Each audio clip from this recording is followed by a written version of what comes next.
طرح سے قیامت کی نشانیوں سے ایک نشانی ہے کہ حیا لوگوں کے دلوں میں سے چلی جائے گی، لوگ بے حیا ہو جائیں گے۔ ایک صحابی تھے جو گزر تھے مدینہ میں، اور ان کی نظر ایک عورت نے پڑی کہ وہ اپنے خیمے کے اندر غسل کری تھی، اور ہوا چلی تو اس کو خیمے کا پردہ اٹھ گیا اور انہوں نے اس کو دیکھ لیا، اور وہ صحابی اتنا روئے کہ اب اللہ کے نبی کے اوپر آیات نازل ہوں گی کہ میں منافق ہوں، اور وہ چلے گئے مدینہ چھوڑ کے۔ اللہ کے نبی نے عمر رضی اللہ عنہ کو اور علی بن ابی طالب کو بھیجا کہ جاؤ ڈھونڈ کے اس میرے صحابی کو، کافی عرصے سے نظر نہیں آ رہا۔ تو انہوں نے مدینہ میں ڈھونڈا، نہیں ملے، مدینہ کے باہر گئے تو لوگوں سے پوچھا جو بکریاں چراتے تھے کہ ہاں ایک نوجوان شخص ہے جو سارا دن اوپر پہاڑیوں میں ہوتا ہے، رو رہا ہوتا ہے، اور واپس آتا ہے، بس ہم کچھ اسے دودھ دیتے ہیں پھر وہ چلا جاتا ہے، اور سارا دن رو رہا ہوتا ہے وہ۔ تو ان کے پاس آئے، جب اسے گئے تو وہی صحابی تھے، اور پکڑا اٹھایا اور نے کہا کہ میں تو اللہ کے نبی کے وہ روئے کہ مجھے نہ لے جاؤ، میرے پہ منافقت کی آیات نازل ہو جائیں گی کہ یہ شخص اس نے عورت کو دیکھ لیا، حالانکہ اللہ کے نبی کا دور ہے، میں صحابی ہوں۔ اور وہ اللہ کے نبی کے پاس گئے اور رو کے وہ اتنے ویک ہو چکے تھے کہ وہ موت کے قریب تھے، حتیٰ کہ وہ بستر مرگ پہ تھے۔ تو اللہ کے نبی پوچھا تم کیا محسوس کرتے ہو؟ انہوں نے کہا یا رسول اللہ مجھے اپنے گناہوں پہ ندامت بھی ہے لیکن مجھے اللہ سے امید بھی ہے۔ تو اللہ کے نبی نے کہا کہ انشاءاللہ تمہیں اللہ تعالیٰ تمہاری امید کے مطابق تمہارا ساتھ معاملہ کریں گے۔ اب یہ صحابی سبحان اللہ ایک دفعہ نظر بد پڑی عورت پہ اور ساری زندگی روتے رہے۔ اور کتنی دفعہ ہوتا ہے ہم سے گناہ ہوتے ہیں آنکھوں کے، ہم سے کتنے گناہ ہو جاتے ہیں اور ہمیں ہمارے پیسے تو جیسے مکھی بیٹھی اور ہم نے اڑا دی۔ صحابہ کہتے ہیں کہ جن گناہوں کو ہم اپنے پر پہاڑ کے برابر سمجھتے تھے وہ تم لوگ ایسے سمجھتے ہو جیسے مکھی بیٹھی ہے اور تم نے اڑا دی، اتنی سی تمہیں بودر ہوتی ہے۔ اور ہم ان کو لگتا تھا کہ ہمارے پر پہاڑ ہے کہ وہ کبھی گر جائے گا۔ سبحان اللہ۔ اور ہم اتنے ڈیسینسٹائز ہو گئے ہیں برے دیکھنے پہ کہ اب تو پتہ ہی نہیں چلتا۔ جیسے انسان واش روم میں انٹر ہوتا ہے نا تو اسے بدبو محسوس ہوتی ہے، 10 منٹ 15 منٹ بیٹھا رہے نا تو اسے بو آنا ختم ہو جاتی ہے، وہ ڈیسینسٹائز ہو جاتا ہے۔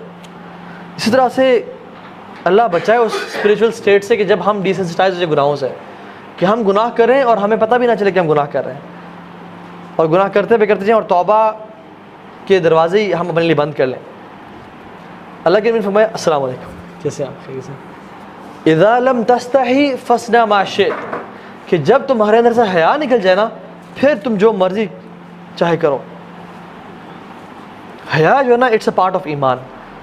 جب حیا انسان سے نکل جائے نا، جب وہ کسی عورت کو ایز این آبجیکٹ دیکھ رہا ہے، جب بھی کوئی عورت گزری ہے اس کی نظریں جھکی نہیں رہی اور حیا چلے گی، پھر کوئی لمٹ نہیں ہے، پھر وہ بہتا چلا جاتا ہے حتیٰ کہ وہ انسان دین سے متنفر ہو جاتا ہے، دین سے چھوڑ دیتا ہے، وہ نہ اس کو نمازوں میں مزہ، نہ اس کو دعاؤں میں مزہ آتا ہے، اور حتیٰ کہ وہ انسان شیطان اتنا گمراہ کرتا ہے کہ وہ کہتا ہے کہ اب تو لگتا ہے رب سنتا ہی نہیں ہے میری بات، اور جب رب سنتا ہی نہیں تو پھر رب ہے ہی نہیں، اور وہ کفر کی طرف چلا جاتا ہے۔ اور شروع کہاں سے ہوئی تھی؟ اس کی طرف سے۔ ہم انشاءاللہ سولوشن میں بات کر لیتے ہیں۔ میں نے کچھ سب سے ویسے اسٹیٹسٹک شیئر کرنے تھے کہ آج کل دنیا میں 56 ملین ایبورشنز ہو رہے ہیں، 56 ملین ایبورشنز ایوری ایئر۔ یہ آپ دیکھیں حالات، اور یہ کس سال کے بچے؟ 14 سال کی لڑکی سے لے کے 44 ایئرس کی عورت کے، اور 14 سے 19 سال کی لڑکیوں کے زیادہ ہو رہے ہیں ایبورشنز۔ یہ حالات ہیں دنیا میں، جو کہ کہتے ہیں بڑی ماڈرن سوسائٹی ہے۔ اور ایبورشن کا مطلب پتہ ہے کیا ہے؟ ایک بچہ زندہ، اس کا قتل، وہ زندہ ہے اور اس کو موت کے منہ میں ڈال دیا جاتا ہے۔ اور یہ سوسائٹی بڑی پڑھی لکھی سوسائٹی ہے جس نے جس کے رزلٹس یہ ہیں۔ 34 ملین HIV پیشنٹس ہیں، 34 ملین، اینڈ 90% آر چلڈرن۔ 90% وہ جو کہ HIV کے تھرو پیدا ہوئے، جن کے پیرنٹس کو HIV تھا۔ اور HIV کیسے ہوتا ہے؟ ہیونگ ملٹیپل سیکشل ریلیشنز، یا ایسی جگہ پہ سیکشل انٹرکورس کرنا جہاں پہ اسلام نے بالکل اس کو حرام قرار دیا ہے۔ تو یہ چیز ہے، 90% بچے سفر کریں HIV سے، کیونکہ جہاں وہ پیدا ہوئے، جن کے تھرو وہ پیدا ہوئے، وہ حرام ریلیشنز میں تھے، اور وہ سفر کرے اور ان کی موت آ رہی۔ 34 मिलियन HIV पेशेंट्स. खैर से बहुत सारे हैं, हमारे पास टाइम कम है. नाउ हम जल्दी से बात करते हैं इसके सोल्यूशन पे. सबसे पहला सोल्यूशन वो ये है कि अपनी नज़रें नीचे कर लें. हदीस बात है जो नज़रें हैं ना, बुरी नज़र, ये शैतान के तीर हैं और शैतान का सबसे पहला हमला है. इसके थ्रू सारी चीज़ें अंदर दिल में जाती हैं. अगर ये आंखें झुकी रहें तो दिल के हालात ठीक रहेंगे, और अगर आंखें उठी रहीं और ये नीचे ना हुई तो दिल तबाह बर्बाद हो जाएगा, हत्ता कि इंसान कहाँ तक पहुँच जाएगा. और बात सारी शुरू होती है थॉट्स के साथ. इंसान को थॉट्स आती हैं, थॉट्स पे जब वो परसिस्ट करता है उनको ख़त्म नहीं करता, आउज़ु बिल्लाहि मिनश शैतानिर रजीम पढ़ के नहीं छोड़ता, तो क्या होता है, फीलिंग्स डेवलप होनी शुरू होती हैं. और जब फीलिंग्स को इंसान ख़त्म नहीं करता, रोकता नहीं है, तो क्या होता है, एक्शन करता है वो. और जब वो एक्शंस करता रहता है हत्ता कि उसको रोकता नहीं है, तो वो उसकी सेकंड नेचर और बिहेवियर बन जाता है. ये एक साइकिल है जिसको हम करते हैं. अगर हम थॉट्स से ही रुक जाएं, जो शैतान ने वसवसा दिया कि उस शख्स को, उस औरत को देखो, ये वो जो औरत है कितनी, वो आई थिंक तुम्हारे बारे में इंटरेस्टेड है और it's she is an easy prey for you, या तो उसके बारे में ऐसा कि उसको टेक्स्ट करो. यहीं से अगर इंसान नहीं रुकेगा तो क्या हो जाएगा, हत्ता कि वो एक ऐसी बुरी आदत में डल जाएगा कि जहाँ पे उसके निकलना बहुत मुश्किल हो जाएगा, वो फंस जाएगा. तो सबसे पहले शुरू कहाँ से होती है, आंखों से, नजर नीचे. अल्लाह के नबी ने फरमाया कि जो शख्स अपनी निगाहें नीचे कर लेता है अल्लाह के तकवे से, तो अल्लाह ताला उसका उस टाइम एक हूर से निकाह करते हैं. जन्नत की हूर से अल्लाह ताला उसी टाइम उसका निकाह करते हैं. And this is authentic narration.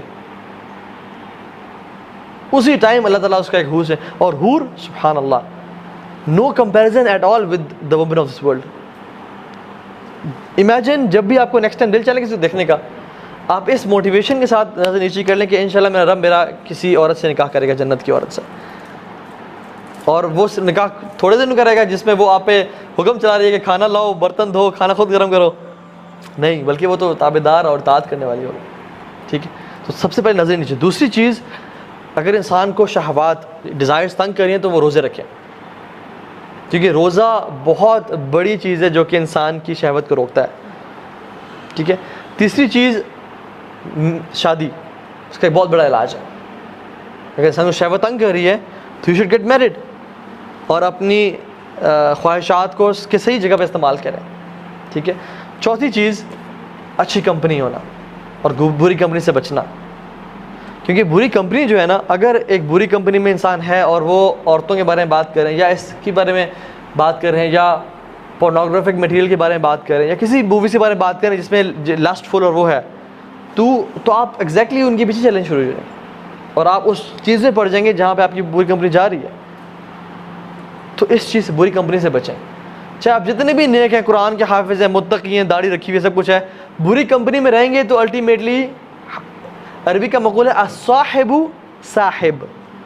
जो आपका साहिब है ना, जो आपका कंपेनियन है, वो साहिब है. He is a puller, he is a puller, जो आपको खींचता है, खींचता है, खींचता है, हत्ता कि आपको वहीं पे ले आता है जहाँ पे वो खड़ा हुआ है, और उसका बहुत इन्फ्लुएंस होता है. इब्न क़य्यिम अल-जौज़ी रहमहुल्लाह कहते हैं कि बुरा दोस्त शाम से बदतर है, क्योंकि शाम तो इंसान को डंग मार के मौत के मुंह में डालता है. बुरा दोस्त जो है ना, वो अगर आप उसके साथ रहें, वो आपको गुनाहों में इन्वॉल्व करके आपको मौत के मुंह में नहीं, कब्र में नहीं, बल्कि जहन्नम में डाल देता है. और फिर इब्न क़य्यिम कहते हैं कि बुरा दोस्त शैतान से ही बदतर है, क्योंकि शैतान तो आपको आता है और कान में वसवसे करता है कि ये काम करो, फलां काम करो. बुरा दोस्त तो आता है, आपको उठाता है, आपको ले जाता है गुनाह की जगह पे, आपसे गुनाह करवाता है, और फिर आपको 100 बहाने देता है कि अपने माँ बाप को क्या बताना है. तो आपको जो है ना, अल्लाह ताला से दूर कर रहा है. शैतान तो आपको सिर्फ वसवसे दे रहा है, लेकिन बुरा दोस्त आपको उठा के ले जाता है, आपको फाइनेंस भी करता है, आपको गाड़ी पे उठा के ले गया, गुनाह करवाया, फिर वापस आके छोड़ दिया उसने, और फिर मशवरे दे के क्या करना है. तो ये चीज़ है, बुरी कंपनी से बचें हर हालत में.